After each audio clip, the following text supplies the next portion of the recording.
All right. Welcome, everyone. My name is Karen Davis, and I'm the Publications Director for the Camera Club of Richmond. So what we're going to do tonight is talk about our end-of-year competition, which is coming up very, very shortly, and go over the procedures that we've sent out and that you can find on our website. And I'll go ahead and share screen so that we can kind of walk through those a little bit. We did a quick poll before we started our recording to find out a little bit about the folks that have joined us tonight. And we have kind of across the board, there are folks that have entered our evaluations throughout the year and a couple who haven't. And there are a couple of people who've entered our end of year competitions before.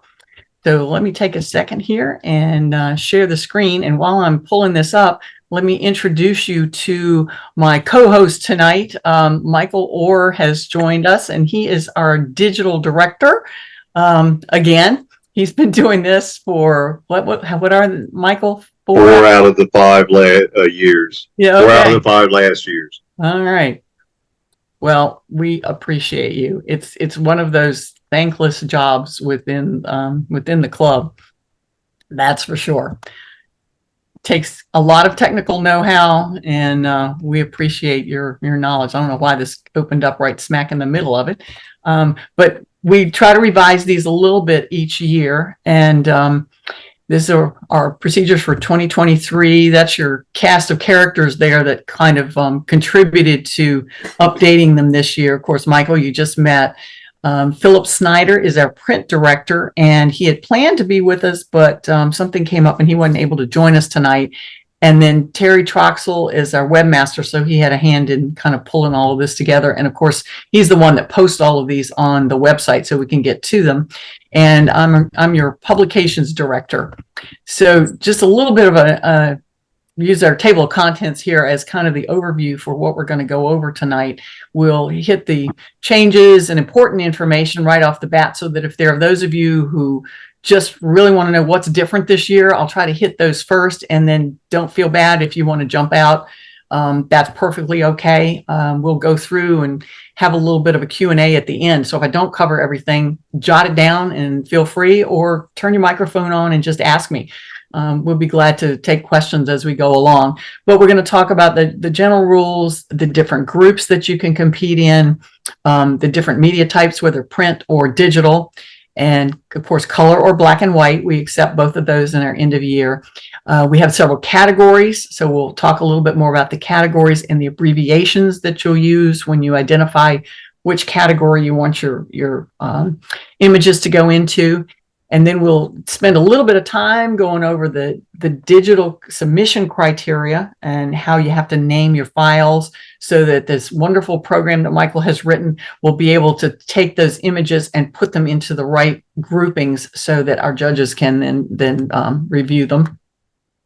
Also, we are handling prints this year. A couple of times during COVID, I think in 2020, 2021, we did not have a print segment of our competition because we were all digital. We were all virtual for those 2 years. So we reintroduced prints last year, and of course we'll be doing those this year.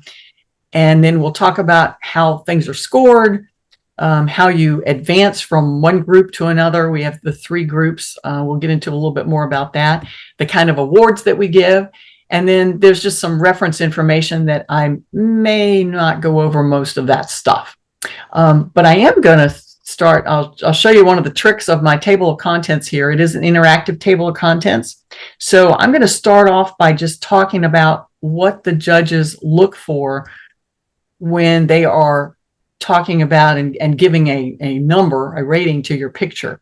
So these are the 5 things that you want to keep in mind when you're selecting the pictures to go into this competition or for our evaluations. The judges are going to look for an overall impact. Does it tell a story? Is there a wow factor of that image? Does it evoke an emotion? Just that kind of a first impression when the image comes up on the screen or when they first look at that print. Then they'll get into the technical details. Are you in focus? Is there depth of field that's appropriate to the story that you're telling or the image that you have? How about your lighting, your exposure, contrast, color balance, all of those technical factors, and how do they work together to be able to tell that story? They also look for creativity. Is the photo original, fresh in composition?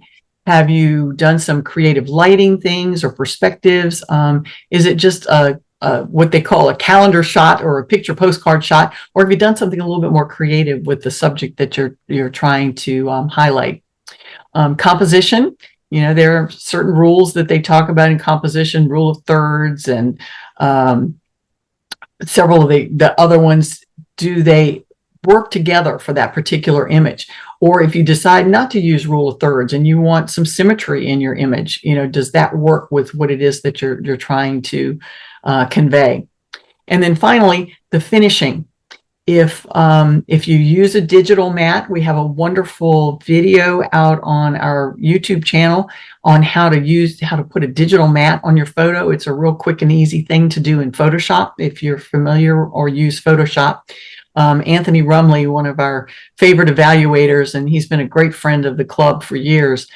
He taught a little segment. I think it was back in 2020. I believe we were doing it over Zoom, and he went over how to add those digital mats and the little bit, they call it a stroke of color that goes around. It's almost like when you used to mat things, and you had a double mat and you could see a little bit of an edge in there. There's a way of doing that in Photoshop. Some people like it, some people don't. So, it's just all in what you see and what you envision for that particular image. If you're not using those kinds of mats, did you put any vignetting in it? Does that add or detract from the photo? And then we always like to add this caveat, and I think most of our evaluators will say this to you when they start to do their evaluation, is that the judge or the evaluator is really expressing his or own personal opinion, and that, beauty is in the eye of the beholder and the photographer. So Anthony Rumley might not like your image, but Henry Stent might love it. You never know. And the three judges that we have for our end of year competition, I think you'll be familiar with several of them. If you have, let's see, I forgot what month it was, but Fred Morton, who is the past president for VPPA, is going to be one of our judges this year. He did an evaluation for us earlier in the year, and he volunteered to judge our end of year competition. And if you are familiar with Artworks, Jessie Boyland, who is the creative director, I believe there, and she's also the gallery director. She has done evaluations for us in past years, but she's going to be one of our judges. And then Wolfgang Jasper, who did evaluations several years ago, and he judged our competition last year. So those are our three judges for this year.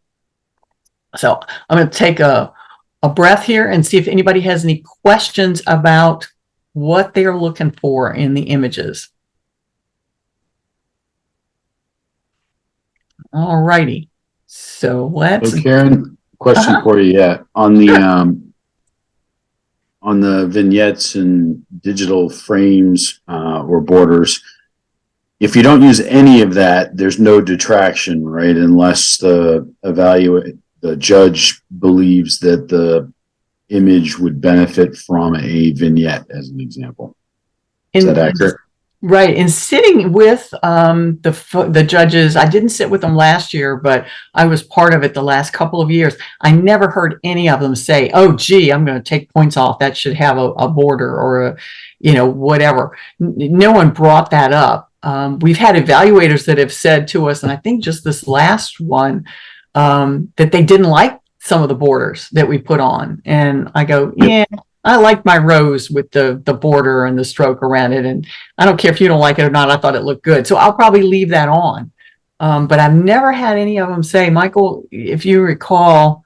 Yeah, they don't talk about the general images because they're going through them so quickly. But I know, I'm pretty sure the VPPA sort of pushes. I know Anthony Rumley is a judge for them, and that's one of the things he's always stressed. And one of the things I know he says he judges on, he doesn't make, but that's him. So it's basically how the judges perceive it. So,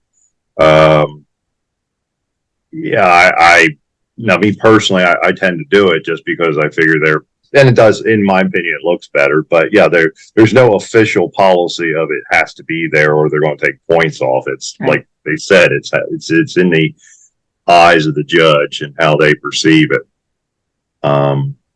I think we have not during year end, but we've had other judges during monthly evaluations make comments about it, saying, "Yeah, that's kind of garish, or that really detracts from it because it's pulling away from it." But we've never had anybody say it in year end. Okay. So Karen, this is Barbara. So for the digital submission, because my understanding is that's where we go first, right? Mhm. Is a digital submission and then maybe the prints later on or something? The way it works is you need to submit a digital file for your digitals, of course, Right. and for your prints. And the reason for that is because we'll do a slideshow for the banquet, and we're not going to bring all the prints and put them up on easels. So we want to be able to put the image up so that people can see you on first place in landscape. Yeah, so I guess the question is then, because we're talking about borders and that kind of thing, for either a print or a digital file, it doesn't have to have a border or a frame or anything like that, does it? No, and in fact, the prints we don't want glass or frames. I thought you just wanted them wrapped or something. Yeah, you can do canvas wraps. You could do a metal print, or you can do a print that's matted on, the hard, what do they call it? The board. The board, right. Yeah. And you can actually put a mat around it if you want to. But it doesn't have to be. You don't have to, no. Okay. And to take a little bit of Philip's role here for a second, two things that are really critical. If you do submit a print, two things that are three things. One is it has to be able to stand on its own. It can't require, it has, whatever you use mounted on has to be firm enough and solid enough that the print can actually stand up rigidly on its own. I'm gonna skip ahead. Keep going. And it has to be opaque. I've gotten ahead of things here. Yeah, okay. It has to be opaque too. So you don't want, so the light shining, because it's going to be in a light box. You don't want the light shining from the back. So whatever you mount it on has to be dark enough that it backs the light up. And then Philip's third thing, of course, is it absolutely has to have the card on it in the proper location, attached to the back of it. Okay. So when you say stand on its own, standing on its own is actually leaning against the back of the light box, right? It's not that it needs an easel. No. But we've had submissions in the past which were basically just the printed paper itself, and so when you put it in there, it would curve, and it would just lay in there, and then it would have a curve to it. It looked really bad. So if you do that, you will be judged. No matter how good the print is, it will be judged poorly. So you just want something that can just sit rigidly against. It'll be placed in the light box and it'll lean against the wall. So yeah, it doesn't have to stand on its own, but it has to be rigid enough that it can lean and be evaluated properly. Foam board. If you put it on foam board, it'll be perfect. Okay, exactly. Okay, so I was sorry. I was the one person who'd never done this before. That's okay. So can you explain the light box? And probably I just need to sit out this year and come to it. But what is the light? No, submit. You submit. Submit digital. Yeah. Or even can submit prints. I mean, if it doesn't get judged well, they're not going to take away your birthday from you because of it. So go ahead and submit it. Or your firstborn or anything. Yeah. So it doesn't have to be in a print. No. Okay. You choose to do a print. You just have to submit the digital image named slightly differently, but you don't have to do any prints at all. No, you can do everything digital. All digital. Okay. Yeah. But a light box is it's a physical box with color calibrated light bulbs in it to a specific judging color, and print gets put into that box. So it's all the prints are judged against the exact a standard light, and all of them are judged against the exact same light. So it's a fair judgment for that, and it's literally a box with light in it. So, Okay, thank you. Yeah, Barbara, and I have not done this. I have not done this before either. So you're not the only one. Oh, thank you. Thank you, Mike. You know, I mean, what Michael isn't saying is that what they really do, right, is if somebody has an old fridge, they just take out all the shelves and open the doors and this light comes on. There you go. not quite. Actually, somebody in the club made this particular one. So, but yeah, but no, always err on the side of submitting. I mean, you might surprise yourself. So, okay, thank you. Yeah, and I'm not that. I'm fairly new to the club itself, and I remember my first year, I was a nervous wreck, and all I did was enter digital. And then I think my second year, I was all digital, and I got bumped up with the big boys into the the heavy duty category. We only had two categories when I joined. We had the beginners and everybody else. And then if you earned anything at the beginner level, they bumped you in with everybody else. So I was competing with the Ann Fulchers and the Joe Rings and the Michael Orrs and the, and I was like, holy moly. But I think my third year, I got really brave and I said, okay, I'm going to enter prints this year. So I entered a couple of prints. But keep in mind, they're all judged separately. So the digitals really aren't judged against the prints until we get to the final big award for, the best in show. And then we look at, the best color print, the best black and white print, the best color digital, best black and white digital, best assigned subject. And they're all judged together to get best in show. But otherwise, you could have first place landscape, color in your group, and then in prints, and you could also have first place landscape color for digital. So there's a lot of awards and there's a lot of categories, and it gets a little hairy. And Thanks the to dirty keeps it all straight. the dirty little secret is too, if you're interested in getting awards, submit a print, because the number of prints that tend to get submitted are usually a lot smaller than the number of digitals. So a lot of times you may be in a smaller pool, and of course you're not guaranteed to get an award at all, but still the pool of things that are being judged are smaller. So you're somewhat more likely to be get an award. Plus, I think personally, and this is my own opinion, I think the judges tend to be more lenient with prints because I think they respect the effort that's put into it. Because it's fairly trivial to submit a digital, but you got to put a little bit more effort into submitting a print. I think they judge, at least my observations have been that they seem to be a little bit more, they seem to score higher. And it may be their bias that, pictures aren't really pictures until they're printed. I've heard several of our board members who are purists, it's really not a picture until you print it. All right. Sorry to make you dizzy here, but I'm going to scroll back up to the top, and we'll just go over real quickly some of the things that have changed. We just want to highlight to folks that, by entering, you do agree that we can publicize or display your images. They will probably appear on our website. We'll cycle them through. If you've been a member of our Facebook page, you'll notice that we were cycling all of the end of year winners from last year. And I think we just put up the best in show image within the last week or so. So we leave them up for a couple of days. And our wonderful Anita Storino has been handling that for us for a couple of years.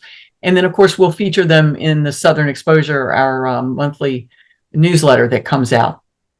I asked the question in the survey as to whether you thought you were a novice, intermediate, advanced, or expert. Those are actually the groups that you can choose to participate in. We allow you as a first-time participant to choose your group, and most people choose novice. We've had some folks come in and say, well, I've been doing this for several years or decades or whatever, and they jump into advanced or even expert. You're welcome to go into whichever group you think is correct for you. And then we have a credit type of arrangement that when you earn awards at those levels, then once you hit a threshold, then you graduate up to the next level. So we leave it up to you. If you would like some feedback from any of the board members, they'd be happy to talk with you as to where they feel that you fit. We just don't want people to go in and feel uncomfortable, So we encourage you to go wherever you feel that your skill level applies. Karen, I have a question about that. I started out as novice last year just to kind of get my feet wet. And we know what happened with that. So I'm debating about whether I should advance or not to the next group. And I'm trying to figure out, like, how do you go about that? Mm-hmm. This is Heidi, for those of you who don't know Heidi, who happened to be the person that entered and won Best in Show last year. And it was my first year, Barbara. And it was her first year. So it is possible. She got all the big awards. And yeah, she swept the field pretty much. Yeah, the photo. A little embarrassing, but very much appreciated. Go look at Facebook. It's one of my favorite photos. I love horses. And it's a gorgeous horse photo that just wowed the judges last year. But oh wow, I'll have to look. I'm a horse person myself. Oh, absolutely. You need to go and see. But yeah, so Heidi was in novice. Heidi, we would strongly encourage you, having won all those awards last year, to at least bump up to advanced. And you can skip a group if you'd like. You can actually even go backward. I think we mentioned that in the footnote there. Talk to the board. We haven't had anybody ask to go back down again, but Heidi, you're not a novice. Yeah. So, but yeah, short answer to your question is you advance by saying you want to advance. You can always advance yourself without any kind of, any issue. You just say, okay, I want to submit into the A group instead of the N group this year. So that's all you have to do is just when you're naming your photo, name your file. Yeah. Instead of the N, group A. Mm-hmm. Yeah. Okay. But going backwards, you'd have to say, it would have to come in front of the board to say, hey, this person wants to go from A to N. And, or that then the board would have to pretty much decide that. But advancing upwards is totally at your discretion. And in terms of the judging process, I'm assuming that each group has a different level or tier of criteria that they look at for those.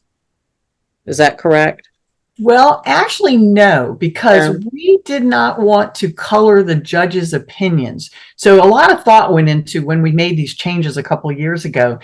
And one of the changes that I think Michael and I both were really strong about was, okay, we don't want the judges to say, oh, well, this is the novice group, so blah, blah, blah, blah, blah. What we do when we display those images is we say to the judges, okay, we're starting now with, let's see, the first one I guess would be animals. And we just go through the animals by title alphabetically. And they see an animal picture. They don't know whether Harold Lana shot that picture or Karen Davis or Ann Fulcher or whoever. They just simply see an animal picture and they judge that animal picture on the merits of the picture. Okay, now, what happens then, I'm sorry? That's good to know. Yeah. And I don't think a lot of folks really understand that. So each judge can award between 3 and 9 points for each photo.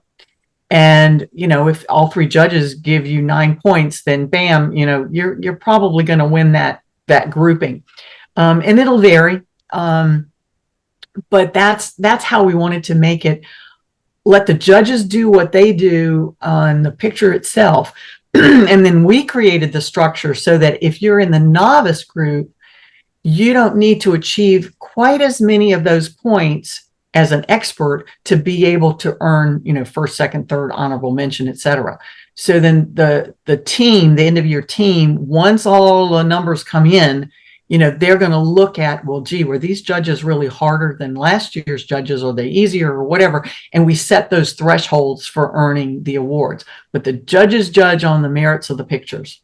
Yeah, and the difference between the 3 groups is just basically what's the minimum criteria for an award.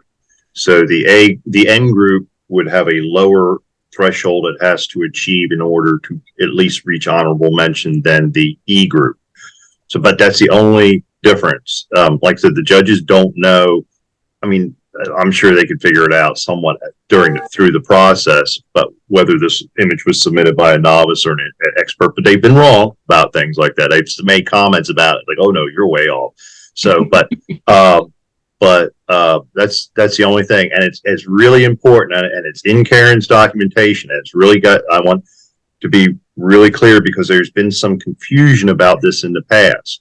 What the process that Karen was alluding to was what determines those thresholds. We have a kind of a benchmark that we use, but if the judges skew way off one way or the other, we can adjust it, but we don't change judges' scores in any way. The only thing we do is say what reaches a criteria. The only thing the judges do determine the major award. So they are the ones that pick the best digital print or best digital color and best print black and white and best in show. They pick those, but all the other things, they don't decide an award. They only decide the numbers, and those numbers never change. Once the judge awards it, they're set.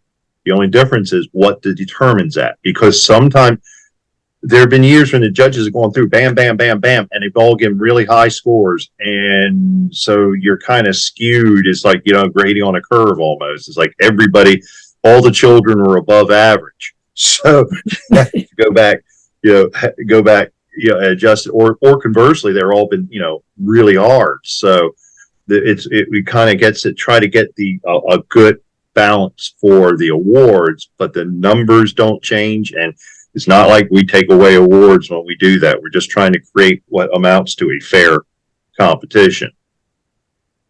Okay. Thanks, Michael. Uh-huh. And one of the things that we sort of allude to there at the very bottom, back in the old days, the awards were given out based on how many entries there were in a certain grouping. And, there were people that had really, really good images, but because our rules said, well, if there are 5 entries, we only give first place. If there are 10 entries, we give first and second. And, we said, no, we really need to judge on the merit of the image itself, kind of aligning ourselves more with what the VPPA is doing and what PPA is doing. So that was one of the things that drove this change. So, and the opposite too is if you submitted one floral, black and white in group N, you were going to get first place.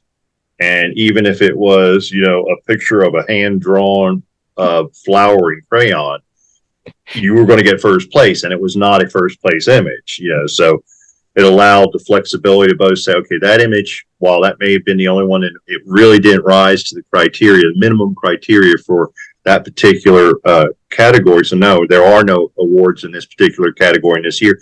And conversely, the other side is animals, for example, where you have 50 images submitted sometimes or more. There'd be really good images that wouldn't get anything at all because we said they're, this very rigid, say there were 1 first place, 1 second place, 1 third place, and 2 honorable mentions.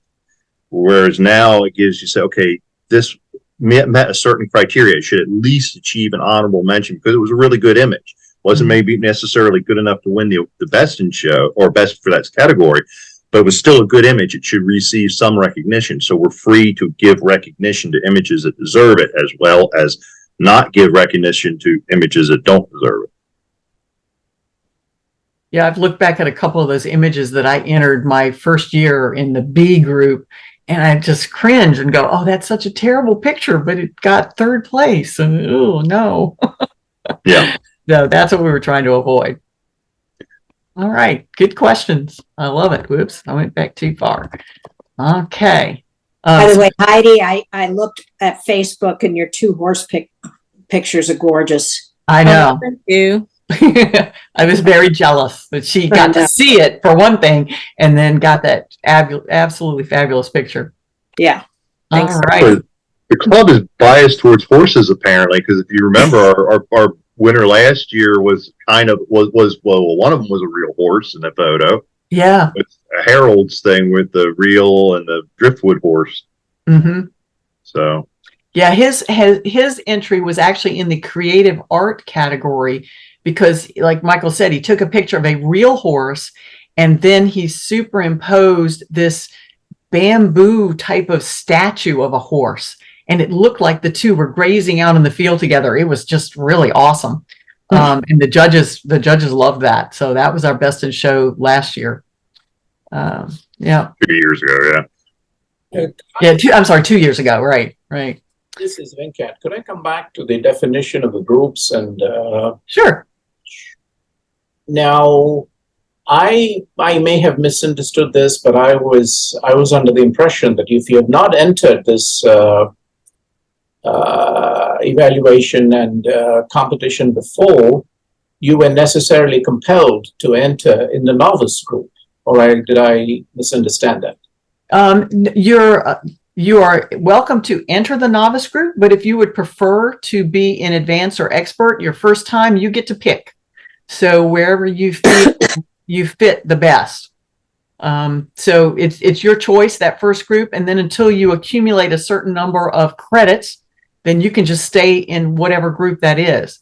In Heidi's case, she came in last year, brand new, entered, won best in show. She could still stay in novice because she didn't quite earn enough credits that we would graduate her up to advanced. But I think she's debating, whether she belongs in advanced, and we're going, yeah. So Venkat, wherever you would choose to go, it's up to you. And frankly, the last few years, there really has only been like 1 point difference in the 3 groups. So I think novice intermediate last year, it was a minimum of, Michael, was it 18, 19 to get I think it was 19. 19. Advanced was 20 and expert was 21. So, people get all bent out of shape over this whole thing. I'm like, there's really not that much of a difference because we've just got a lot of really fabulous photographers in this group. Of course, it's like a bell curve. Most of the folks competing are in that advanced group. We have probably self-determined 12 experts, I think. I think there have been maybe 12 people that were in the expert group, and we never know about novice because, with new people coming into the club, that's our group that usually captures all of those new photographers. So it's not quite as big. It wasn't last year. It wasn't quite as large a group as the advanced. But then again, like I said, experts is probably 10 or 12, I think, folks that have self-selected into expert. Hopefully, did that answer your question, Venkat? Yes, you did. Okay. All righty. And then the deadline, I mentioned this earlier, is midnight, October 14th. And you will email all of your entries in digital form to our fabulous Michael Orr, and his email address is there, digital.ccrva@gmail.com. And please, Michael, you want them? Yeah, if I could jump in 1 second. Sure. Please put as many together and as attachments as you can, and so I get as few emails as possible. If you can fit all 12 on an email, you're more than welcome to. If you can't, keep it down to as few. Please, if in any way possible, please avoid sending me 12 emails. There's usually over 400 and some odd entries per year end, and the vast majority of those come at the end. So it's a lot of work to deal with them. It is much simpler for me to process them if they're all as, multiple attachments on a single email. It makes my life a lot easier. So please do that. Okay. And since I'm on my little soapbox right now, especially if you're a beginner, submit them early, please. If I cannot accept images that do not meet the criteria. If you have any questions, send it in. And if you send it in early, I will send it back and I will say, I can't accept this for the following reasons. And you can resubmit it again. Give yourself time to work through it and get through the process. And that way you can get your images in successfully. If you submit it on, 11:45 on October 14th, it's like handing a paper in right at the end of the class. It's like, okay, it's going to stand on the merits of what you did. And if it didn't meet the criteria, it's not going in.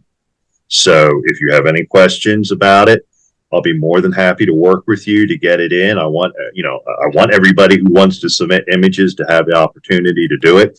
So if you have any questions or you're not sure about the process, do it early, and you give yourself a lot of time to work through the process to get a successful submission. And a lot of the board members, I know I can speak for myself, and I think Terry, our webmaster, Terry Troxel, has volunteered, to be kind of on call if you get into the middle of the process and you have questions. In fact, I think 2 years ago, one of our newer members wanted help with naming of her files. And what I suggested to her is that, go ahead and name them the way you think they should be named. And we're going to talk about all the details of that in a second. And I said, put all of those files into one folder and I'm a Windows person. So if you're Apple, I'm not going to be able to help you a whole lot. I don't do the fruit. But she put them into one folder, and then she did a snapshot of all 12 of the files and the file names. And she sent that to me. And I looked through them, and, she'd done it perfectly, but it was just that, verification that she was looking for. She also had asked me beforehand. She sent me 1 or 2 of her pictures and said, is this an animal or should this go into flora? I think it was a picture of a butterfly on a flower. And I said, well, it could really go either way. But I kind of steered her toward the flora category, mainly because there's so darn many animal pictures that we get. We have some fabulous animal photographers. So I said, well, it's really more about the flower. The butterfly is sort of decorating the flower, but we're happy to help you figure out which category, your photos go into. So 2 levels there, that we're glad to help. All right. We talked a little bit about the prints. Just to reemphasize, if you do plan to enter a print, we'll talk about the difference in the naming, but you still need to put a digital image, send a digital image to Michael by that deadline, because we want to have every single image in the competition. We need a digital file for those images. And then this is something we started last year because we didn't really start meeting in person until, the midpoint of the year. If you have submitted digitals to our evaluations, you may change your mind and convert those to prints for the end of the year competition. We did have a few people that brought actual prints to the evaluations when we had an in-person evaluator, but we decided that it just made a whole lot of sense that you put the digital image in and you get the feedback, and then you go to the expense and trouble of creating that print for the end of year. So anything you can give us 12 prints, you could give us 12 digitals, you can do any combination of the 2, 6 and 6, 7 and 5, however you want to mix that up. And you don't have to send in 12. You can do less than 12 if you'd like to. But we were limited to 11. It's 12 images. I think the scenario you gave me is that you had participated and put in 6 so far this year. So you're allowed 12 of the evaluated images and then 5 wild cards. So since you only had 6, you would only get the 5 wild cards. I'm going to get to that in just about a second. Oh, all right. But it is 12 total. Okay. Yeah, there's 5, the maximum of 5 wild cards, period. And then however many of the evaluated images that you wish to submit, up to 7. Mm-hmm. If you have 5 wild, or you could do, like she said, 12. If the reason 12 was picked is because we have 6 evaluations, 2 images per. So you could just submit all 12 images. If you submitted 2 per evaluation, you could just send in all 12 of those, renamed, of course, to match the name for the year end, or you can mix in new ones if you wish. It's totally up to you. But there's always a hard limit of 5 images that have not been evaluated already this year. And I tell people that we're trying to encourage you to get that feedback from those evaluations. Think of them as preliminary rounds, essentially. So you're getting some feedback, and you can make those adjustments that the evaluators have recommended to you. And hopefully you'll do better in the competition because you've had those images reviewed, prior to. But you never know. I mean, you could do what I did one year, and I went to the Grand Canyon after all of the evaluations had been finished for the year. And I got this great Grand Canyon shot. And I said, oh, heck, I'm just going to put it in as a digital file. Who knows? see how well it does. And it did. It won first place in digital color, and I was flabbergasted. So you never know. So speaking of some of those categories, we have what we're calling our general categories: animals, architecture, flora, landscape, pictorial, and portraits.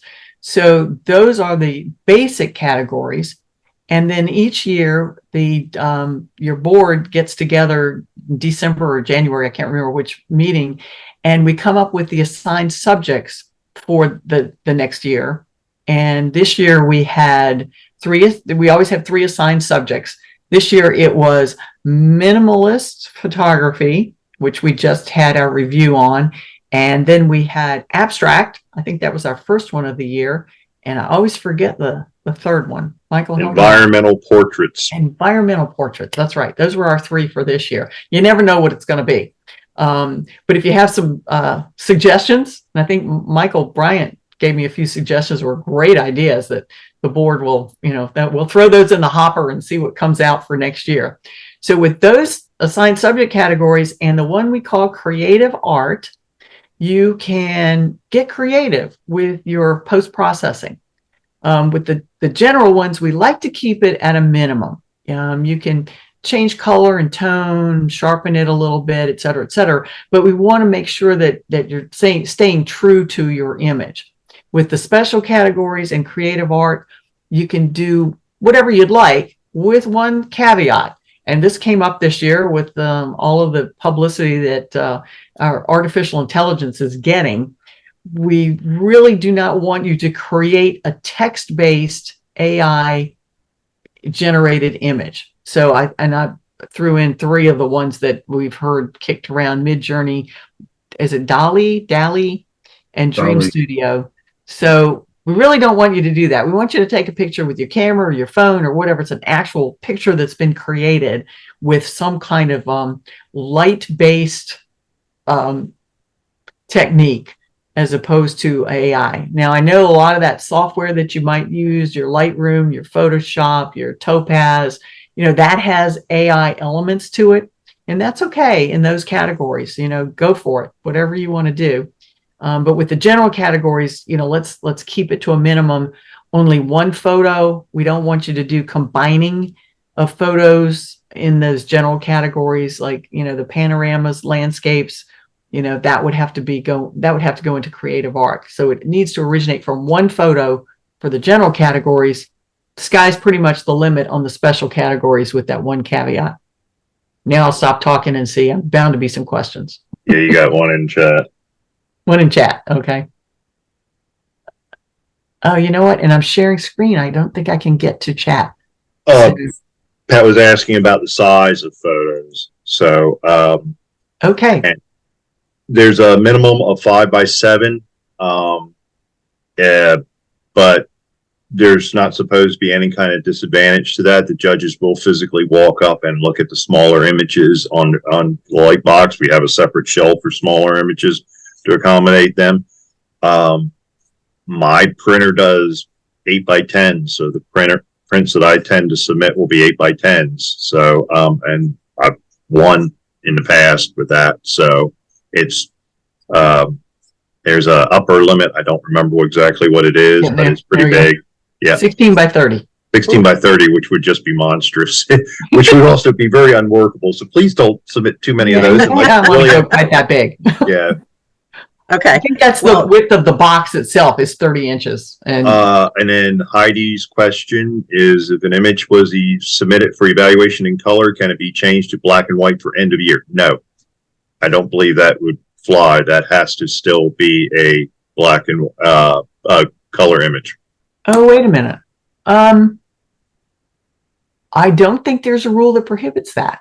Oh, really?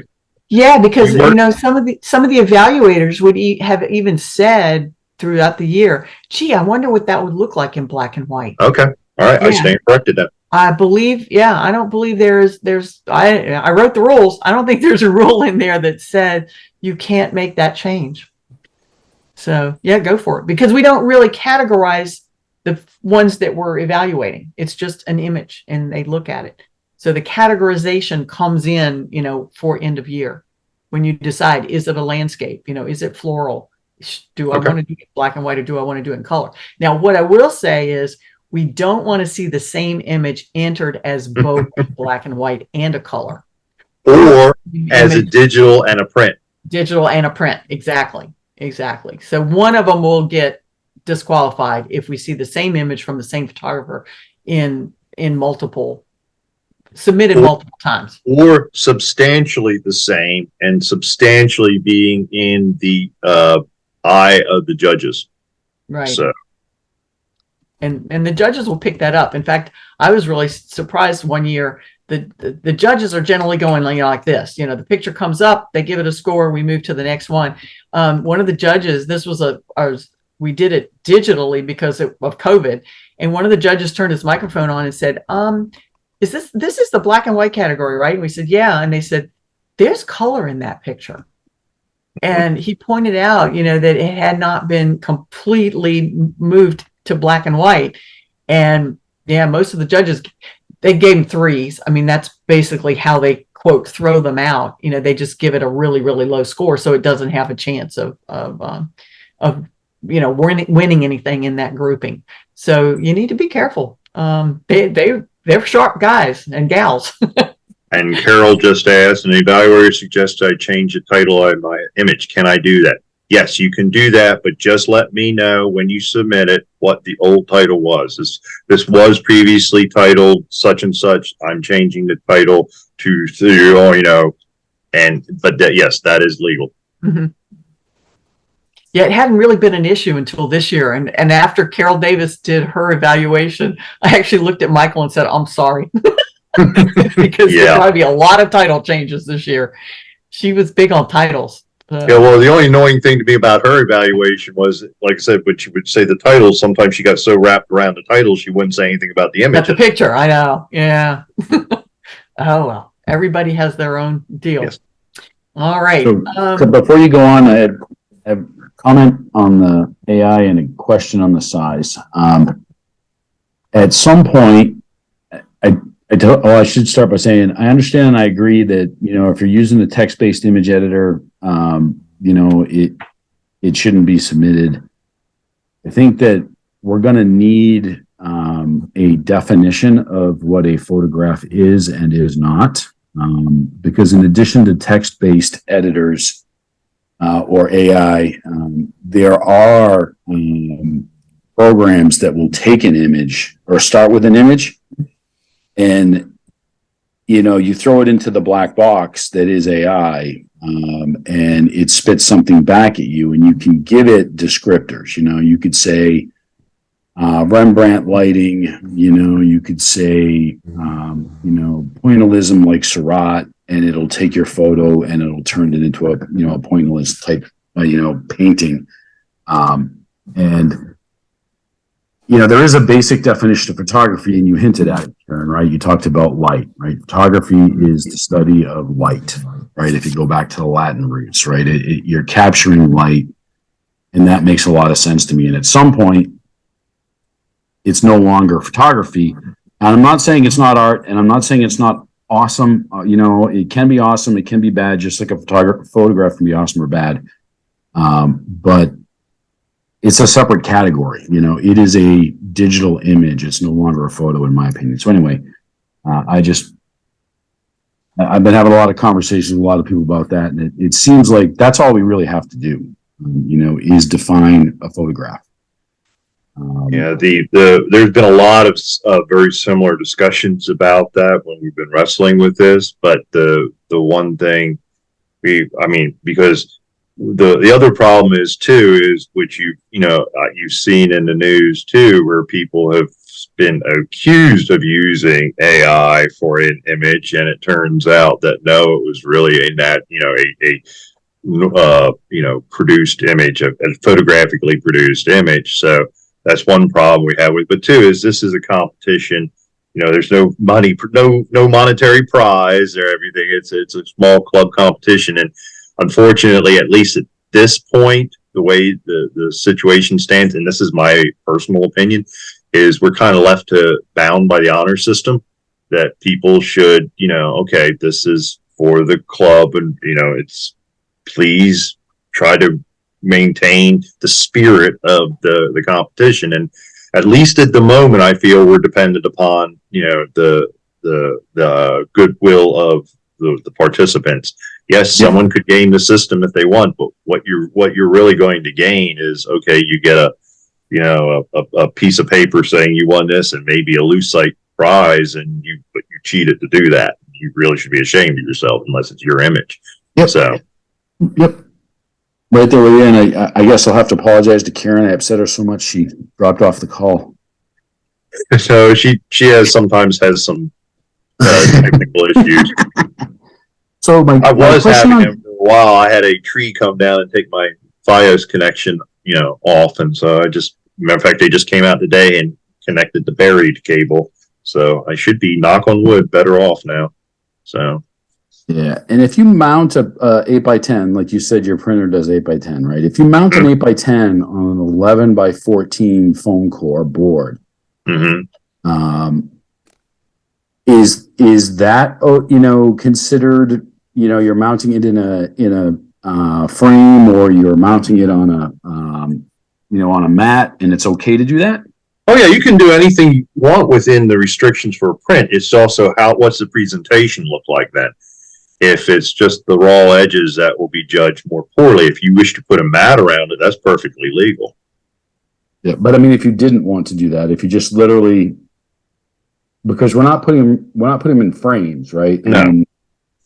Okay. It's at your discretion, but it has to be presentable. What is the presentation, the end result? How is that presented to the judges? So. Yeah. If you wish to use a colored foam board as a backing, and then leave a visible edge, as long as it looks good, it'll be at the discretion of the judges whether they appreciate that or not. So, it's your call. But as long as it meets the minimum and maximum requirements, it's pretty much whatever you wish to do. Okay. The wonders of modern technology. So sorry, guys. Yeah, I'm glad you carried on without me. I thought I might have to apologize. I made you leave the meeting. I know. I thought, he's going to think I'm mad, and I ran away. Oh no. Well, I hope Michael answered your question. Yep. Sorry. Yep, he did. Okay. Super duper. Okay. So Mick, I'm sorry, and I said Mick because his last name is Fleetwood. I apologize, Michael. Michael asked us to answer his question that he put in the chat that we didn't get. If an image was evaluated and recommendations given, can those recommendations be edited for the image submission? Yes, very much so. In fact, that's why you have the previous evaluations. So yes, if the judges recommend it, you recrop it, then recrop it if you think it's right. Whatever you want, within, again, not any kind of huge changes to it, but if they recommend it, you recrop it or slightly adjust the tones of it, then yeah, by all means do so. Right. Thank you. Or as I mentioned earlier, my pink rose, she didn't like that frame and that stroke, I guess it was Henry Stent didn't like it. I'm like, I like it. I'm leaving it on there. So you can override them. Feel free. Okay. And just be aware too that just because and having sat through many year-end evaluations, just because the evaluator said, I think you should do X, Y, and Z, and you do X, Y, and Z, it is entirely possible. And unfortunately, there's nothing you can do about this. That the judges at the year end will have a totally different opinion of it and say, that's a horrible thing that you did to this. You really should have done. And it turns out to be exactly the opposite of of what you did originally. It's all at the discretion of the judges, and we have no control over that. But yes, if you feel that the judges' suggestions were valid and you wish to incorporate those changes into your image, by all means do so. Okay. All righty. Well, we talked a little bit earlier about the groups and advancing from one group to another, et cetera, et cetera. And the way that we recommend these graduations between groups is by assigning what we called credits to the different awards that you receive. So if you got third place award, you would get 1 credit. If you second place, 2, third place, 3. What we added this year, and I should have mentioned that our changes were in red text. We added credits for the major awards, and this would be best black and white digital, best color print, et cetera, et cetera. You would get 4 credits, and if you do get best in show, that would be 5 credits added to the other credits. So, if you get one of those big ones, you're going to get a lot of credits, which is good. It's a good thing. And it means that you're moving up. So that was the plan behind those credits. I'm hesitating. I thought I heard a question coming in. All righty. And then again, the advancement, at any point, you can jump up from novice to advanced or advanced to expert. But what we're looking at is 20 or more credits as a novice. We're going to ask you to move on up to the advanced group. And once you're in advanced, if you get 25 or more credits, and it starts over. So, you move up and then you start earning advanced credits. And once you hit the 25 point, then we'll ask you to move into the expert group. So there was a lot of thought process that went into all of this by many, many people, not just Michael and me. It was a group of us. All righty. Just so that you know, you'll be submitting on October the 14th. The judges will actually be gathering in person here in Richmond on November the 11th. It's a Saturday, and it pretty much is all day Saturday. Bless their hearts. And we've had people drive down from Maryland, Delaware, etc. Our folks are all local this year. I mentioned the names of the 3 judges earlier, but they will gather in person so they can look at the prints. Usually we do the prints first, and then they'll go through the digital images and give them all those scores. And this will all culminate in our annual banquet, which is going to be held this year on December the 5th. It's actually the first Tuesday in December because we couldn't get the facility there at University of Richmond. It's held at the Jepson Center, the University of Richmond. You'll be getting more information about that as we go on, but that's when we'll award all the awards, is at the banquet. All righty. And I will note that you will get a certificate for first, second, third honorable mentions, and our best awards actually get lovely trophies that you can put on your mantle. So something to aspire to. All right. The general rules, obviously you got to be a Camera Club of Richmond member. We want to make sure that all of the camera work, as well as any post-processing creative changes, are done by you and not by somebody else. You can't send it out to have somebody do all of your photoshopping for you. So we do want to make sure that everything is done by that photographer that's entering the image. We also want to, I don't want to say disallow, but we encourage you not to enter images where you've been given a specific exposure or technical settings. You're in a class type of situation where the instructor sets up the model, sets up the lighting, tells the model what to do, tells you how to set your camera, and all you do is push the button. We really don't want to see those kinds of pictures coming in because it's really not your work. Now, if you're on a safari and the guy turns you loose and says, here, go shoot leopards or lions or tigers or bears or whatever, that's great. But if they're setting it up and they're parading the animals in front of you or whatever, we'd like to stay away from those kinds of staged settings, if you will. All righty. Number 4 there, you enter up to the 12 images.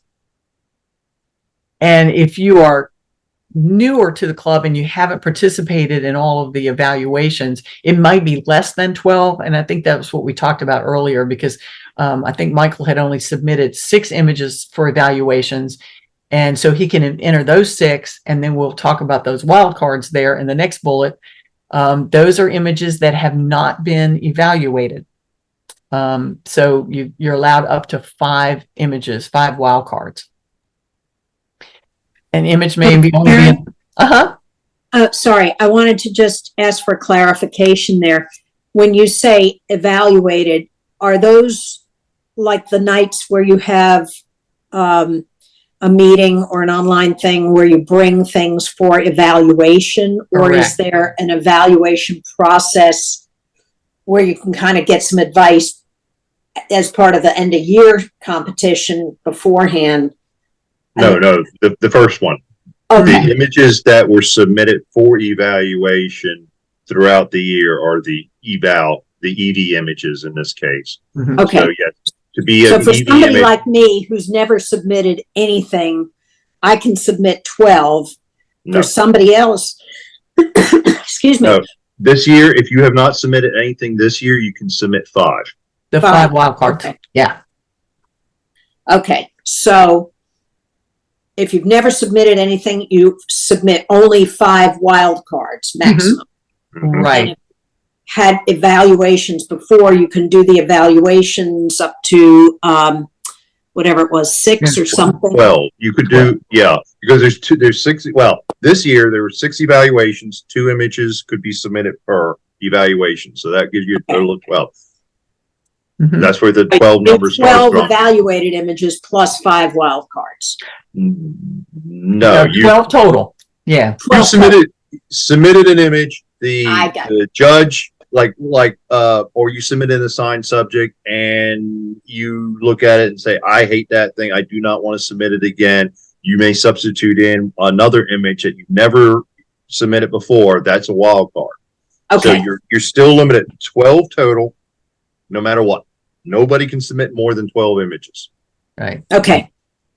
I asked that purely for everybody else's No, that's thing because I haven't submitted anything ever. So oh, that's okay. Yeah. So in your situation, yeah, you would I can do be able 5. to do the 5 wild cards, and what the heck, throw them in there, see what happens, and Yeah. then next year, hopefully, you'll participate in some of the evaluations, and then you'll have your 12, hopefully, to be able to submit.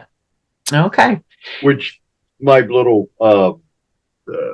spiel for that is it's really worth it. That's when I first started in the club, I think that was one of the things that really made me.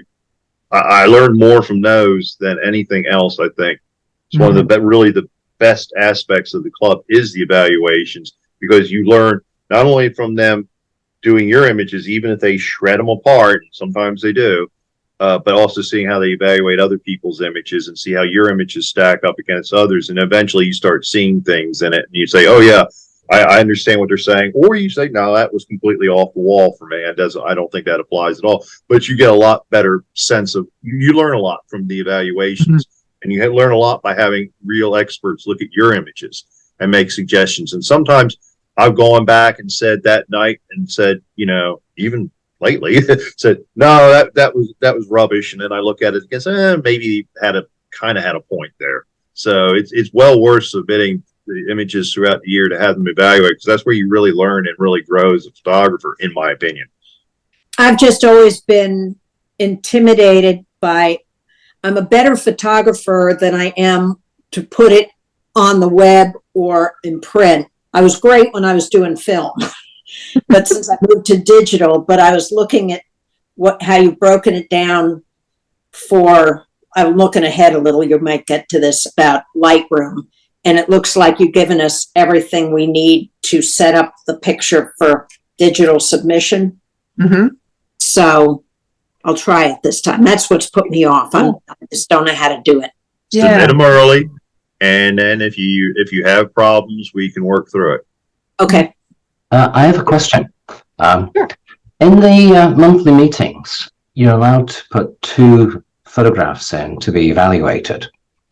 But if you put one of those pictures is on the assigned subject, if the other was nothing to do with that subject, is that still classified as an evaluated image, the one that wasn't on topic? If it wasn't on topic, it still needs to, if you're going to enter it for end of year, you have to enter it into the assigned subject category. Wait. But I guess it could be a wild card someplace else if you wanted to. So if it wasn't topic, it's not actually an evaluated image. Are you talking about this, like on an assigned subject month? Are you talking about the second image that was assigned? Yes. Yeah. So you That's put one in. considered an evaluated image. It's not the assigned subject, but it is considered an evaluated image. Mhm. Oh, okay. Great. Yes. Yeah. Thank you. Yeah, as long as it was put in front of an evaluator throughout the year, it's an evaluated image. Right. Thank you. Okay. And really what we're doing then, because earlier tonight, we did actually say 17 images at one point. If you have submitted 12 images to be evaluated during the year, 6 are assigned subjects and 6 were just general photography, you have 12 evaluated images. If you want to submit 4 wild cards and you still want to submit 12 total, you're replacing 4 of those general photography images that were evaluated with wildcard images. Mm-hmm. But let me go back to one thing you said about the images that were assigned subjects. You're only allowed to put one image into the assigned subject, and I wondered about that because I like that, especially with abstracts. I kept seeing abstract images in the general, images that came in. And I thought, well, people may be just practicing, their abstracts, but you're only really allowed, if you look at the image evaluation procedures, it says only one image goes into the assigned subject, and then the other image can be whatever you want it to be. Okay. So I think I see where you're coming from. You may have entered 2 abstract type of photos. The one that went into the assigned subject has to go to the assigned subject judging at the end of year. If you put in a second abstract that was just a general one, that might fall into architecture, or it might fall into pictorial, or it might fall into landscape or whatever. But it would go into a different category. Maybe I should jump forward to categories since we've just touched on. And that's a good point too to raise. As for the assigned subjects, which are kind of special things, that has to be the image that you submitted for the assigned subject. There are no wild cards in an assigned subject. Yeah. Okay, so you should have one minimalist photo, one abstract photo, and one environmental portrait. Okay, and so there will be 3 specific categories for those images that went through the evaluation during the year. And then whatever your other photos, they would fall into one of these categories. Probably not an animal if it was, abstract. But like my abstract, if I don't enter it into the assigned subject of abstract, it could be an architectural picture because it was a bunch of girders and whatever. Hopefully we made that clear. Are there questions on that? So you had 9 images that were just general stuff throughout the year, and the other 3 to make 12 would have been the 3 assigned subject if you entered those 12. I think we can only do 5 wildcard.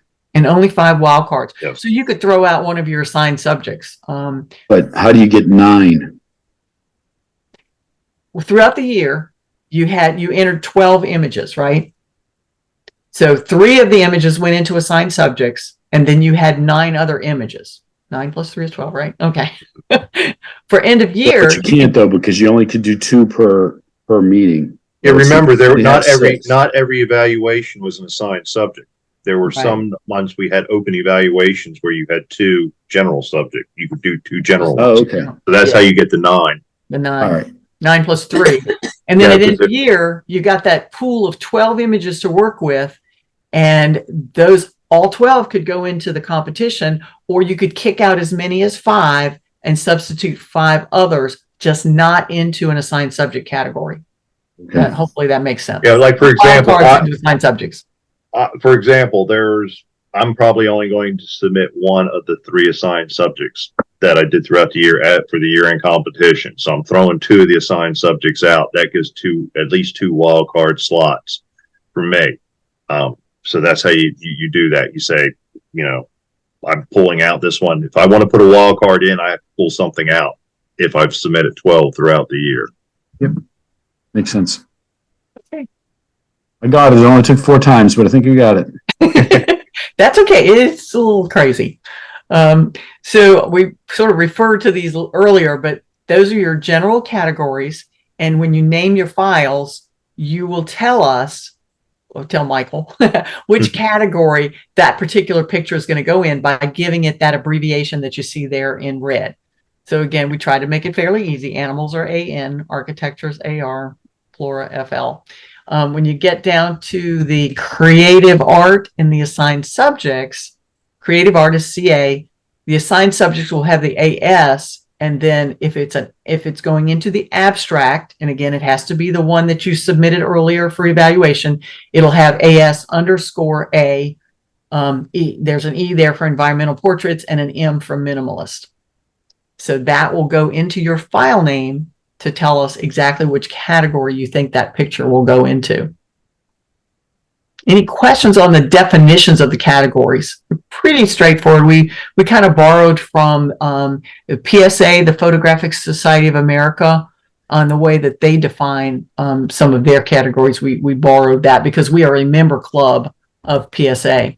So we leaned heavily on their Just one thing I'd like to point out, Karen, if I could, about the animal things. There's a very important part of that subject of that description right there is the human factor in it.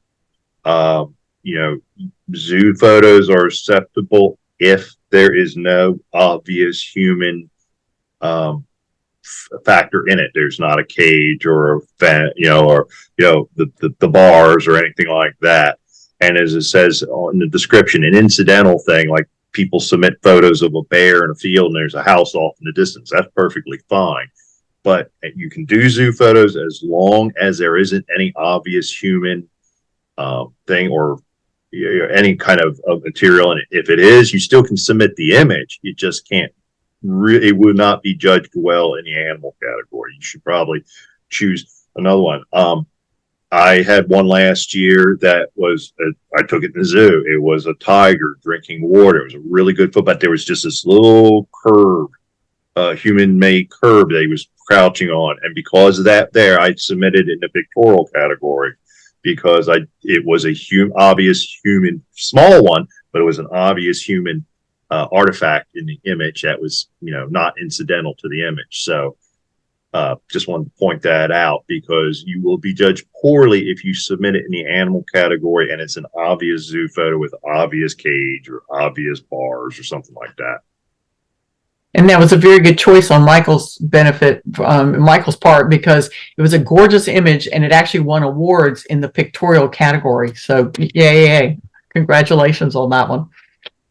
And then just a quick word too about portraits. You'll see there that they mentioned street photographs that really focus on the individual, and it's a person or group of people. You're trying to show their personality or their traits or features, etc. That is what we're looking at for a portrait. A lot of things where you're taking a birthday party or something like that would probably fit better into pictorial category, unless you're really zooming in on the birthday child and blowing out the candle on the cake and it's really a portrait of that child. Most of those incidental type of things would fit better into pictorial. And then also just back to animals, this domestic animals would also fall into pictorial. So if I like to do pet photography, got pictures of my dog, but I don't submit that into animal category because it's a domestic animal. That would go into pictorial. I guess cows would fit into pictorial as well too. I don't know. Wild horses might be animals. Okay.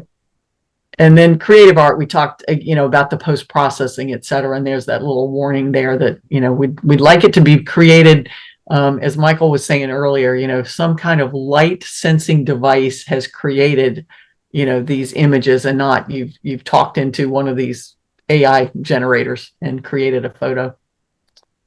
All righty. So those are categories. Those are the abbreviations. We'll show you what you're going to do with those abbreviations in just a second. I'm going to try and not make you dizzy here as we go back and pick up where we left off here. Let's see. We talked about wild cards. And we mentioned earlier on about entering a picture only once. We don't want to see it show up in black and white and color, or as a print and a digital. So, show us the breadth of your work. We don't want to see the same images over and over again. Also, please don't watermark them. Don't put your name on the face of the image, because as we said earlier, we want the judges to be judging them on the merits of the photo, not seeing Karen Davis's name on the front of it and go, oh, that's Karen Davis's picture. We're going to grade that one down. So we don't want them to know who the photographer is or what group they're in. We want them to look at the actual image itself. And if it's there, the judges will mark you poorly for it. They probably will give you 3 points instead of 9 points. We do want to make sure you have those right digital names to make Michael's job a little bit easier, because as he said earlier, I don't know if you caught that, but over 400 images over the last few years, and we're kind of expecting more this year because we've had more people participating in the evaluations. Talked about the digital mats and frames. There's a link right here to Anthony's video where he describes how to do that. Let's see. And we talked about post-processing guidelines. They're there again. We're big on that, Can you tell? Okay. Just a little more definition of the groups. Venkat had a question earlier about, can you go into novice? Absolutely. Start out at the novice level if that makes you comfortable. But you could self-select into either of the two, and then you can move up at any point that you feel like you're ready to move up. Okay. I'm going to move on. Media types, basically, that's just whether it's a digital image or a print. And again, that's just pretty easy. You'll designate that as a D or a P. And again, we separate those. So the prints are all judged first against other prints. And then the digital images come later in the judging process, and they'll be judged. Somebody noted earlier, I think it might have been Barbara, said something about we have instructions there on how to resize in Adobe Lightroom and Adobe Photoshop, because that's what most of the board members use, and that's what we wrote the instructions in. If you're using other stuff, we'll try to help you, but I'm a Lightroom Photoshop person, so that's where my expertise lies. Karen? Uh-huh. Just on the resizing, we don't need to do any different sizing to the digital images other than the way we submitted them for the evaluations. They're okay. Correct. Whatever we did for the evaluations is good to go for the competition, correct? Exactly. And that'll change because of the new projector that we bought. Was able to show larger images. And so that's why we changed that standard. But exactly what you entered for the evaluations, it's the same standard for our end of year. So that's a good question. Yeah. So if you wanted to submit the same image as is without, any kind of modifications, the only thing you'd have to do is change the name to the year-end standards and then submit it. Mm-hmm. Okay. And then, of course, we mentioned the color and black and white. And again, they're judged separately. The color images are all judged. The black and white images are judged against each other. Karen, I did have one question about the resizing images. And I put this in a chat, but we hadn't talked about it yet. Is there a rule about aspect ratio? And if not, is let me go back to the size thing here. Is the maximum in the Lightroom, for example, with 3840 pixels, height 2160, is that a rule so that no size exceeds either of those, or is it a total, like if you multiplied pixels length by width or something?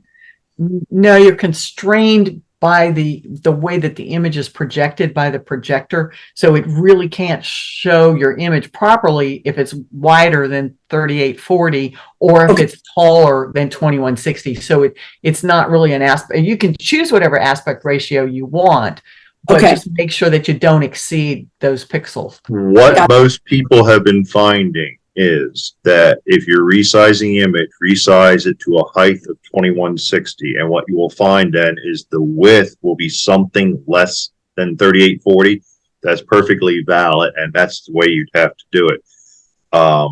It just can't exceed either one of those two dimensions. But whatever the aspect ratio is whatever it is, it's proper for the image, as long as it doesn't exceed either 3840 or 2160.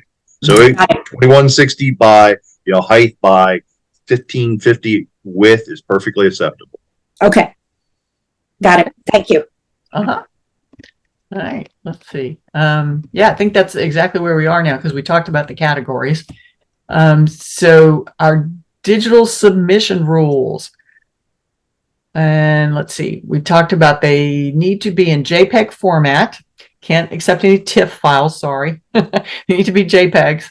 And those are the two important measurements that you need, those pixels there that we talked about, 3840. I still don't have it embedded in my brain yet. I've still got the old one, and I won't say the number. But yeah, horizontal 3840 and vertical 2160. And you might just have to play around with it a little bit. But there are a couple of procedures with right there that you can click on. They're on our website, and they'll show you what the screens look like, so that it can take you step by step through the process. And again, I think Michael uses Lightroom and Photoshop. I do. Several of the other ones do. And, one of the board members could probably help you with that. So now, drum roll, please, which we've all been waiting for, this crazy digital file naming thing that we do at end of year.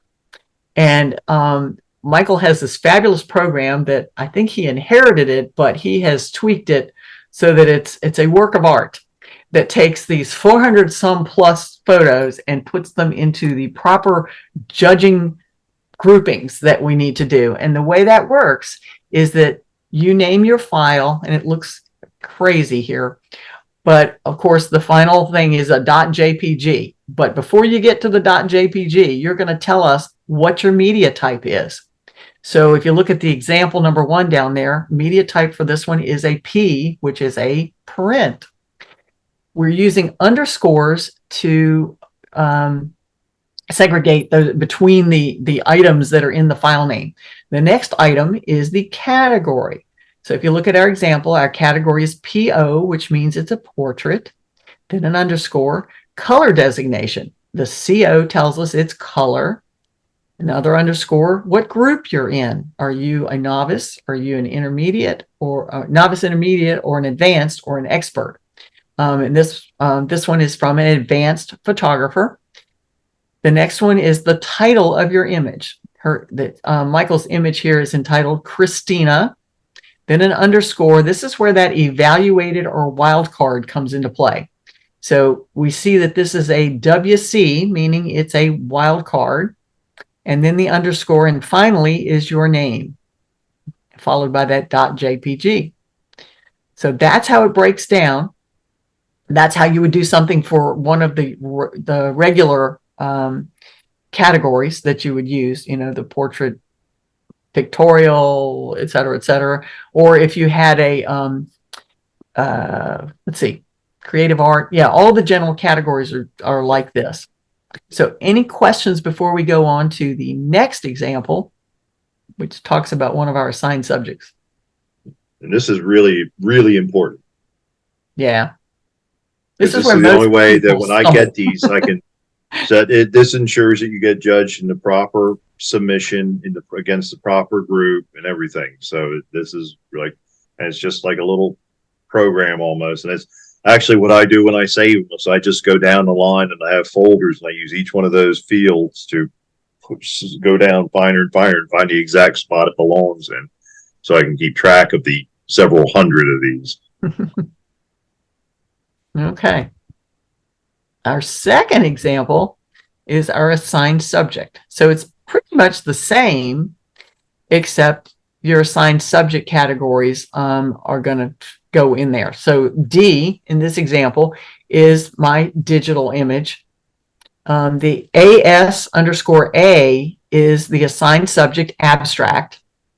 Mine happens to be a black and white image, so that's BW. I'm in group A. Probably need to be in the novice, but anyway, I'm in group A. And my title of my image is Triangulation. It is an evaluated image because it's an assigned subject, and by definition, it has to go through that assigned subject. And then my name and the .jpg. What I will mention is that we use those underscores because the file naming can actually handle a hyphen. So if this were the name of this thing were triangulation dash 123 for whatever, or if you have a hyphenated last name, if my name were Karen Taylor dash Davis, you could put dashes in there. There are a couple of other characters. I'm going to turn it over to Michael to he can tell you which ones you should not use. Don't use, for Mac people, don't use a question mark in the file name because that has significance to Windows, and so you can't use it.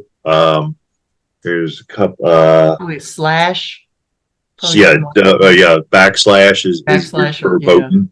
Yeah. But other than that, you can use apostrophes. You can use Exclamation points. Exclamation marks. Okay. There's a lot you can use. But yeah, just so the underscore is just separates the fields, and all the processing I do, the programs are all written to process this, all expect this, and it will kick out the photo if it doesn't follow the proper naming convention like this. So. And as I mentioned earlier, I try to put them all in one folder so that I can look at those file names and, make sure that they all kind of line up, if you will, at least up to the point where you put your title in, and you can look at it and go, okay, digital, assigned subject, abstract, black and white, group A, there's my title, evaluated, there's my name. Okay. And that it makes it an easy review process if they're all in that one folder, and then I can grab them all and send them in one email to Michael. All right, and there's our deadline again. There's Michael's email address. I'll go over that again. By the way, it hasn't been mentioned too, but it just explicitly say it. Assigned subjects can be printed if you wish. Oh, that's true. As long as it was the same image. If you decide, I submit this image as a digital be evaluated, but you know what? I think it would look better as a print. That's perfectly legal. Mm-hmm. Okay. All right, we've come to the print page, which we did cover. Any questions on prints? I won't go over that again, other than to mention. I have one quick question.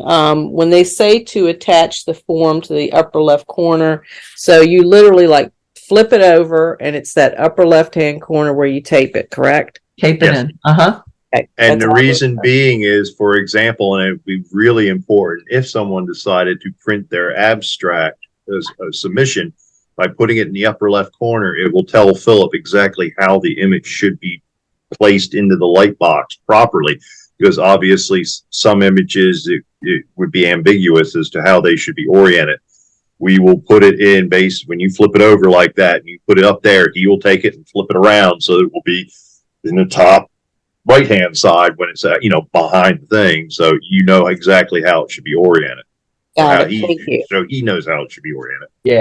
Yeah, just a little piece of tape on the back of your board that it's mounted on. Mm-hmm.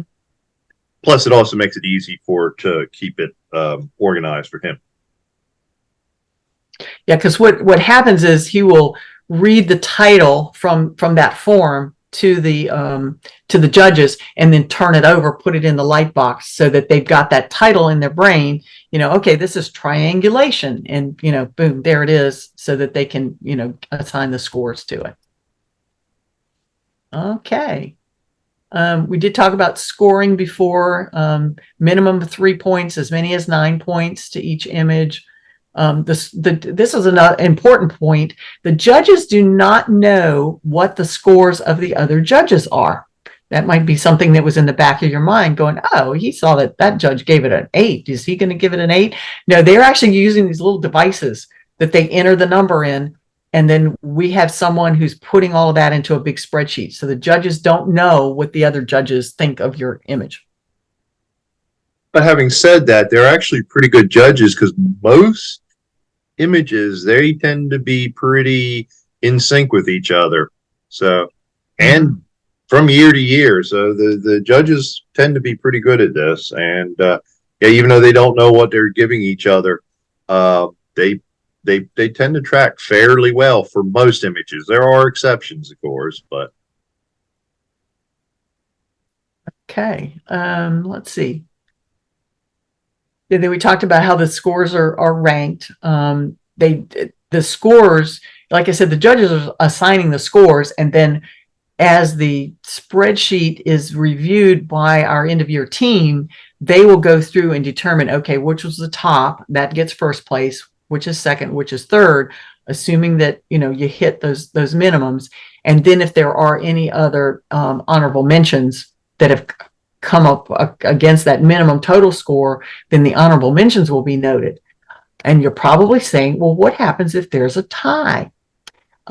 We will also identify if there's a tie, so it could be a tie for first or second or third or whatever.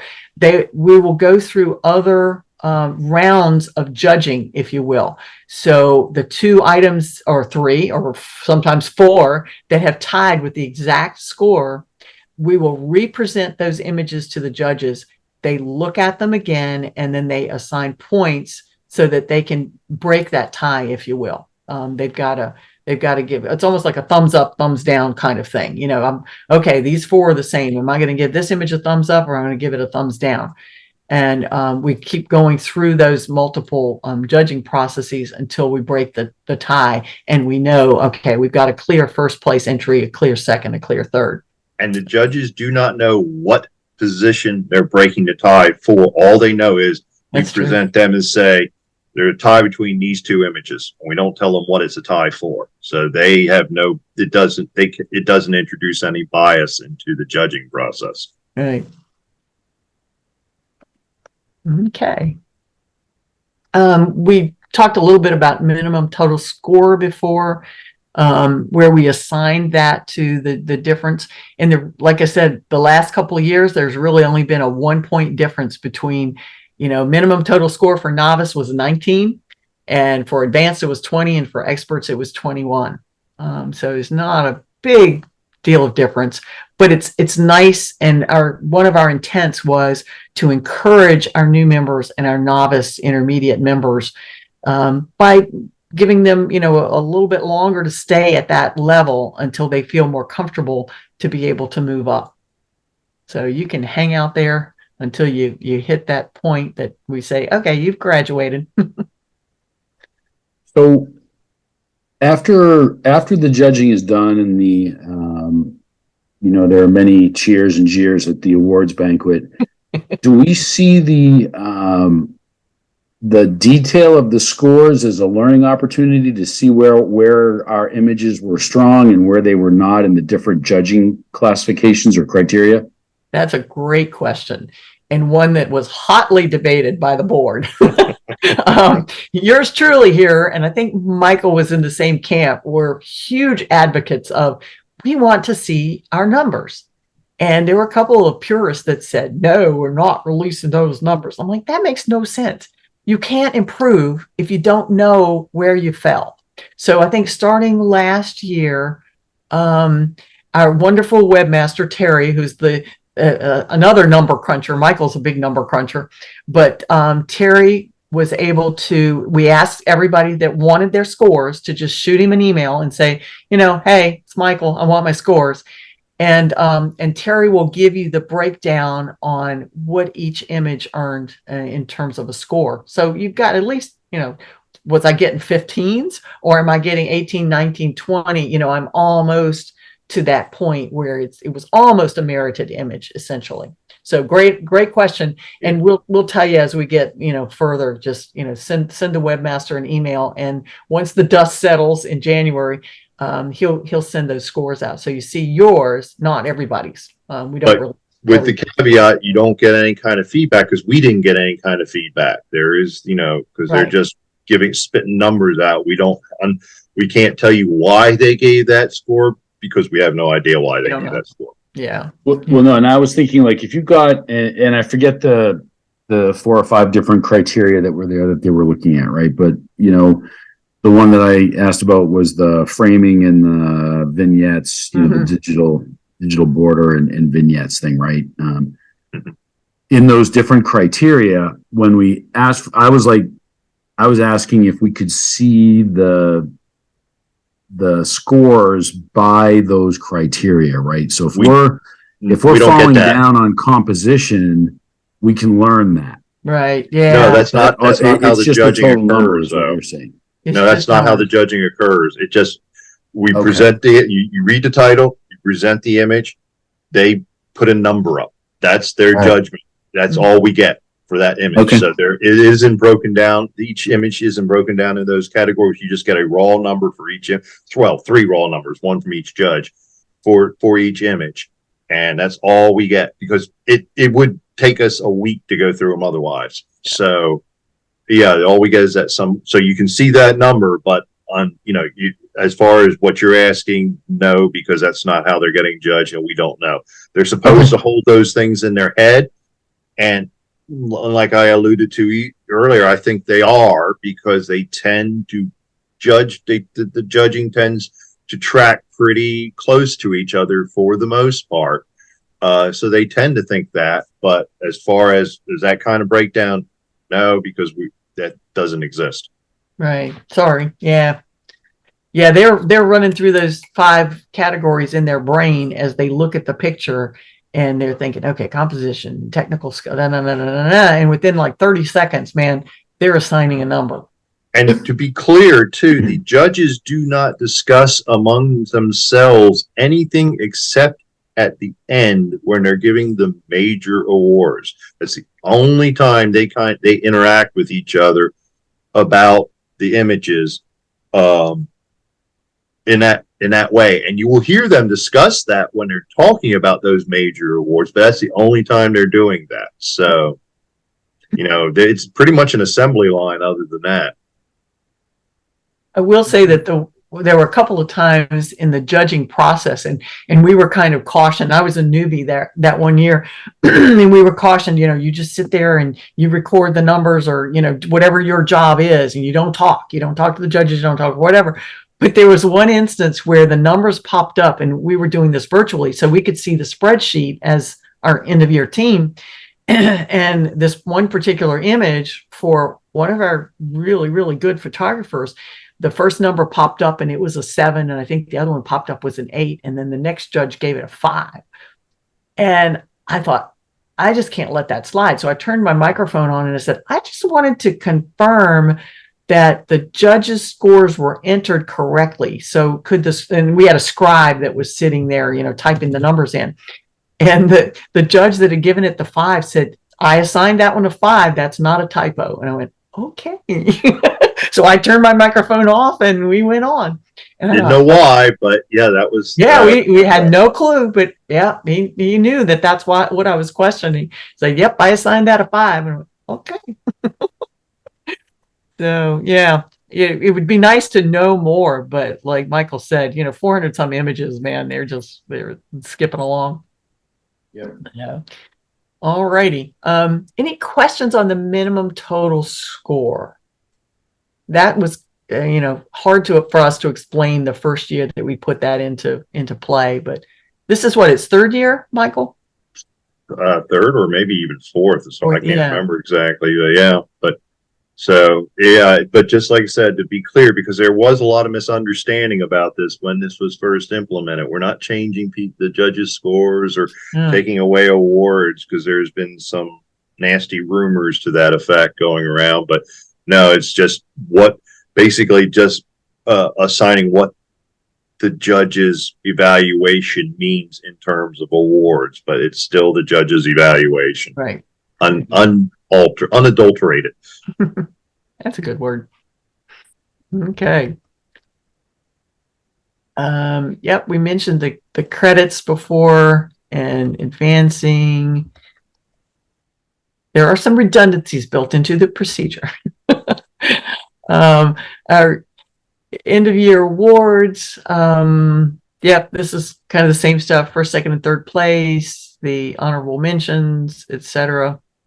We want to make sure that merited images are recognized. That if you've hit that minimum total score, you're at least going to get an honorable mention. All righty, and then our merited. We talk about our memorial awards, our best awards. These are the ones that we award at the end of the year, the ones that get the trophies.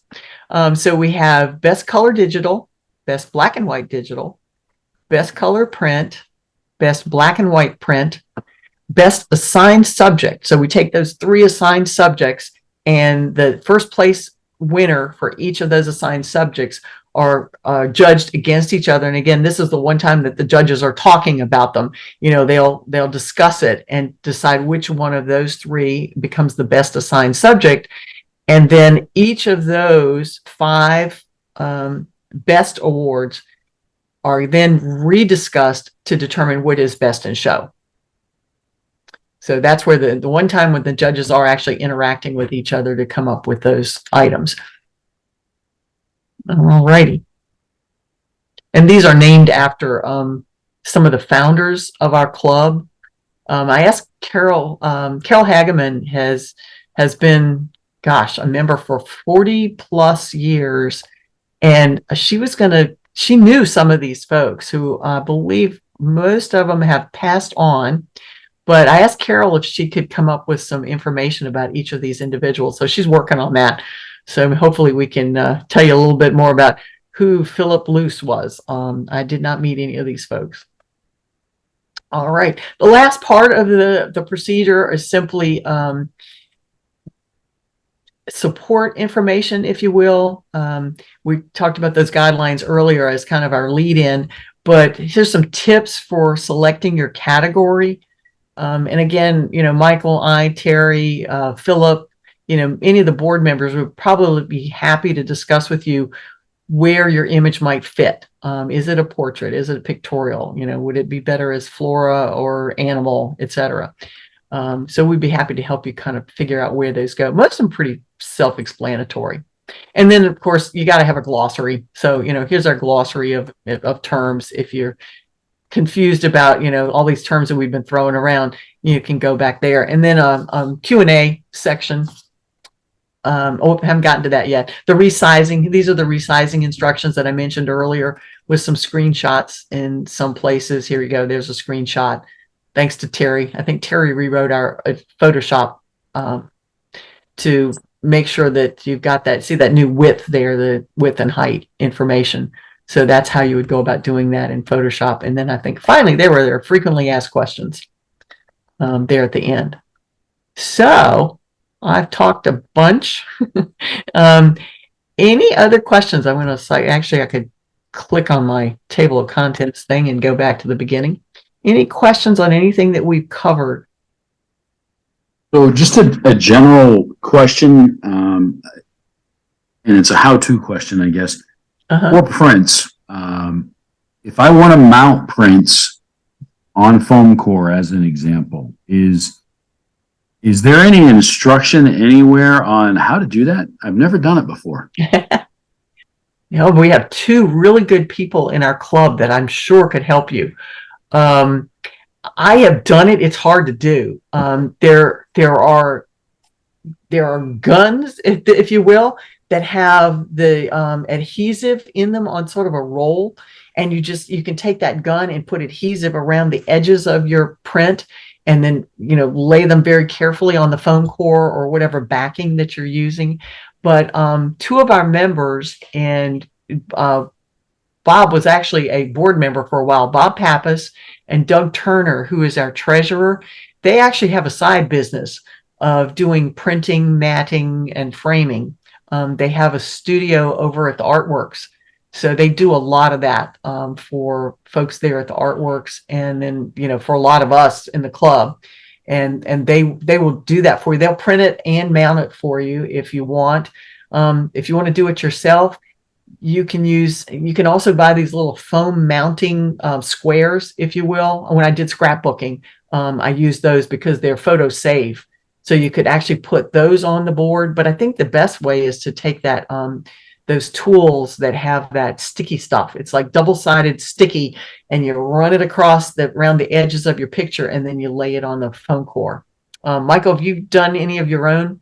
Yeah, I have, and I was not real happy with the results, so I probably am not a good person to give advice on that. It's hard to do. I mean, I've wrinkled more things than I care to Yeah. think about. And there's also spray. I believe a friend of mine also does some framing, and he did a seminar for our club, and we all went out to his garage, and he had some spray, sticky stuff that he would spray on the back of the photo, and then he would turn it over and mount it on the mounting board. And even he messed up because he did one of my pictures, and he called me and he said, I need that image again. And I said, what do you mean? And he said, well, I messed it up. It didn't. And I said, well, I'll print it again. He goes, no. Yeah, I messed it up, and I'm going to print it for you, and I'm going to redo it. And I felt really bad. He goes, oh, it's my stupid fault. And he's done this for years. So even the experts have problems with it sometimes. Yeah. I thought the photo corner and maybe I'm confusing it with something else, but when I first joined the club earlier this year and we were talking about, the evaluation meetings, I could have sworn somebody said, do not use photo corners, because the photos will fall out of them, while everyone's looking at them. Yeah. The one thing that we've said, and it might even be in this procedure somewhere, it says, please don't put Scotch tape on the front of the image. Yeah. And, if you just put one of those little photo corners in each corner, it probably wouldn't hold. But, if you did multiple of them, it's probably not the greatest. The other two solutions are probably best, or, go to the professional and let them do it for you. But you do need some lead time. That's for sure. Karen, this is Barbara. I've taken things when I was going to have them framed and all, and I've had them mounted. You can just take something maybe to your local, like Richmond Camera, if you're in town here, or to any one of the art supply stores that does framing, and they can do it for you for real cheap. Yeah, like Michael's and some of the other ones. Yeah, they can do it. Is AC Moore still around, or did they close? They closed. They all closed. Yeah, I think it's just Michael's, maybe. And I don't know, Hobby Lobby. I don't go to Hobby Lobby, but I don't either. I don't know if they do it. And it's like, I don't know. It's really cheap. And then just to make sure I'm not crossing my signals here on the form we're putting in the upper left corner in the back of prints, we should Scotch tape those to the back, right? I mean, we said don't Scotch tape on the picture. Yeah, put a little piece of tape on that form, right? But we don't want tape on the front of your, and you don't want to put tape on your photo. Yeah, because that would look tacky, but the form on the back, nobody cares what that looks like as long as it's legible. That up there. I can use masking tape on my photo though on the front, right? Or maybe some frog tape. you certainly can. You can do that. Yes. Whether you want to do that, that's a separate question. Yeah, blue painter tape, or electrical, black electrical tape. Yeah, just it'll make a nice little frame around there. Well, if you can make it look nice, either the judges will really like it or they'll really hate it, but there'll be a strong opinion about it. Yeah. And what is Artworks? Oh, you that's mentioned that Bob and Doug they do this over Artworks. What is that? Let me see if I can bring up their website. It's an art gallery that is here in town. Let me see. They're located over in the Manchester district. Yeah. I don't and know. you can there's studio space that you can rent there. They have shows. There's sculptors are there. There's all sorts. It's big, basically a big open space devoted to art of all different varieties. You can put up shows. You can put up your own personal shows there. We've had members as shows there. We have in years past have had shows there as a club. So yeah, it's all around the hard facility to describe. But yeah, you can rent your own space there warehouse. Too. Yeah. Yeah. Oh, I can't find it. Okay. That's all right. I can research it. I just hadn't heard of it. Yeah, it's down on Pole Street, Hole and. Hang on a second. I think Coorden, maybe. It's not that. It's past Coorden. It's down a. It's somewhere around 4th or 5th in Hull. Yeah, it's right. It's very close to the train museum and right. What's that new facility? Courthouse, Manchester Courthouse. Yeah, what's that new facility that they just opened up across the street with all the little restaurants and stuff there. I can't remember the name of it, but it's basically almost right down to the river. Mm-hmm. Yeah, and I mentioned that because that's where Bob and Doug have their studio. That's where they do their framing and cut the mats and everything right there.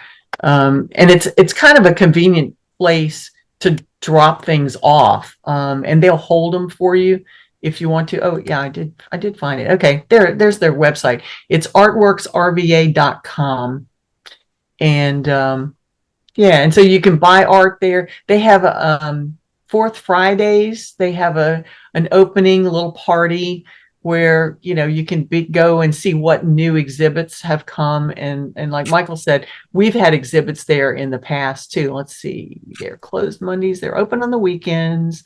Let's see if their address is anywhere in here, but I believe it is Hull Street. Direction Okay.